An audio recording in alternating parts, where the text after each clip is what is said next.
In the pre-dawn silence of feudal Japan, a sharp clap announces your arrival. It's the year of the dragon, but you're less a mythical beast and more a mewling kitten. Your father sighs, another mouth to feed in these chaotic times. Welcome to the world, kid. Your life was planned before you could even crawl. Think helicopter parents are tough. Try having samurai parents. By age 5, while other kids are chasing dragonflies, you're learning to sit still for hours. Family shrine visits are basically entrance tests. Your main goal: don't sneeze from the incense and definitely don't knock over the offerings. Ups. Judging by your father's face, you've just earned yourself 1,000 extra practice swings with a wooden sword. Age 6 brings your first real test, the ceremonial haircut. You've watched other kids go through it, trying not to laugh at their stiff new top knots. Now it's your turn. Goodbye, childhood locks. Hello, instant adult hairstyle that makes your head feel like it's balancing a spear. At least you get to wear the fancy hakama pants now. Nobody tells you they're basically a trip hazard designed for maximum embarrassment. Walking is now an extreme sport. Then comes age 7, and everything changes. Remember those cozy days at home? Gone. Welcome to the dojo, your new home where the word comfort doesn't exist. Your master's first lesson, in some cool sword technique, it's how to sit properly. Hours and hours in the seiza position until your legs feel like they're being stabbed by tiny, invisible ninjas. The older students look so serene. You look like you're sitting on hot coals while being attacked by wasps. Your first wooden sword, the bakken, feels like it weighs more than you do. You call it the instrument of endless embarrassment, while other kids play with toys. You're learning that dropping your practice sword means doing squats until your legs give out. It's the worst pay class ever, except it never ends and your teacher can literally slice a fly in half midair. For you, training is just a highlight reel of spectacular failures. You slip on the polished dojo floor, that's a life lesson. You accidentally fall into another student, character building. You faceplant while attempting a basic stance. Congratulations, you've just invented a new way to bow. Your sensei just smiles and says, even great mountains were once small hills. You're pretty sure he made that up on the spot, just to make you feel better. Winter brings a whole new level of suffering. The dojo floor is cold enough to freeze your soul. But complaining, that's not very samurai of you. You learn to meditate while your toes turn to icicles. And just when you think you've mastered the cold, they make you practice in full armor. It's like trying to fight inside a walking tin can that's actively trying to suffocate you. By 13, you get your first real sword. Everyone treats it like this profound, mystical moment.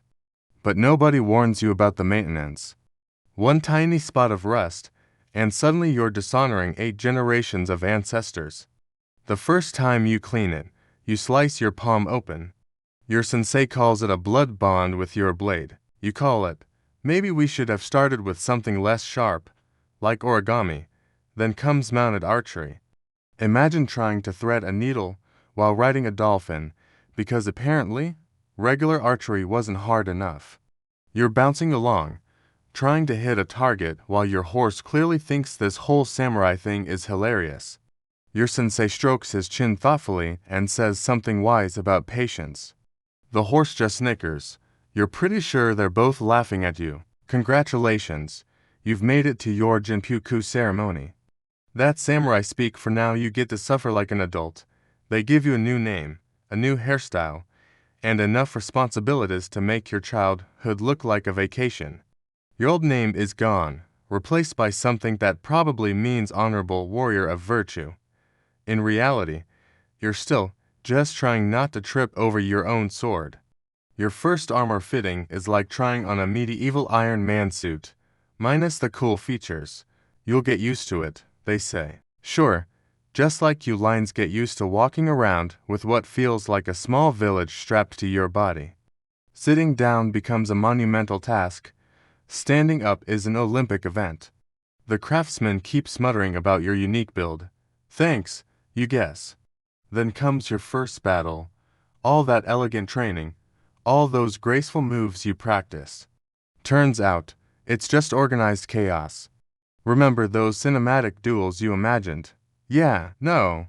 It's more like a mosh pit with very sharp objects. Your sophisticated battle strategy quickly devolves into try not to die while looking somewhat dignified.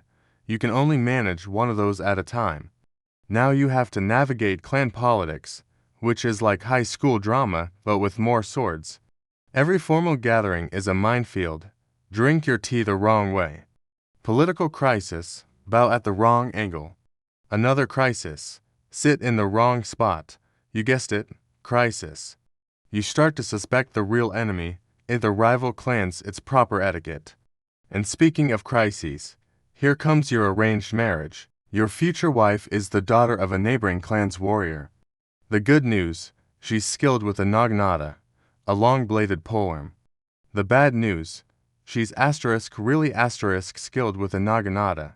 Your first dinner together is less about romance and more about calculating how quickly she could take you in a fight. You decide to be extra polite. Suddenly, you're in charge of 20 samurai, all looking at you like you have some grand master plan. You don't. Your battle strategy is basically look confident while panicking internally. Somehow, it works. Now everyone thinks you're a tactical genius. Fake it till you make it, samurai style, the best part of being a leader. Now when you mess up, it's not just your honor on the line, it's everyone's. No pressure. During one battle, your horse gets spooked by a butterfly, sending your perfect formation into chaos. But hey, the enemy was so confused by your unconventional tactics that you actually won. Turns out, failing upwards is a legitimate strategy. Politics becomes your new battlefield, and let's be honest, you'd rather face an army than another tea ceremony. At least in battle, you know who's trying to kill you. In the council chamber, everyone's smiling while plotting your downfall over perfectly brewed green tea. Thankfully, your wife turns out to be better at this game than you. That naginata practice apparently translates well to verbal combat. Then comes the fun part, training the next generation. Remember all those wise proverbs your sensei used to say. Now you're the one making them up on the spot. The bamboo that bends is more bendy than the one that doesn't. You can't believe they're actually writing this stuff down. H starts creeping up on you like a ninja with a grudge. Your legendary sword swing now comes with complementary joint pain. Young warriors still challenge you, but now you win with experience, or, as you call it, strategic energy conservation. You're not getting slower. You're just becoming more efficient. At least, that's what you tell yourself.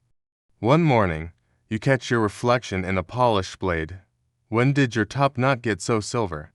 The new generation of samurai moves faster, hits harder, and somehow makes even more etiquette mistakes than you did. You watch them train, remembering when you were that eager kid who thought every problem could be solved with a sharp enough sword. If only back pain could be defeated through combat. A young hotshot challenges you to a duel. Great. He's probably been practicing since breakfast. You can barely touch your toes. But here's the thing about getting older. You've learned that the fastest sword is and always the winning one. While he's busy showing off his fancy footwork, you end the match with a single, perfectly timed move.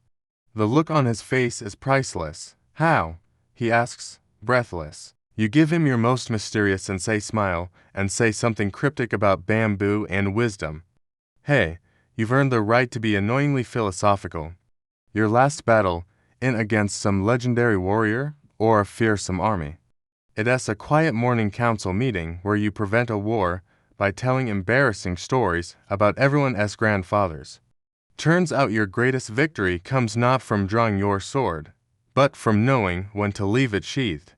Plus, all those blackmail-worthy tea ceremony mishaps you've collected finally come in handy. They find you one morning in your garden, peaceful, your sword across your lap, finally mastering that perfect seiza posture you struggled with as a kid.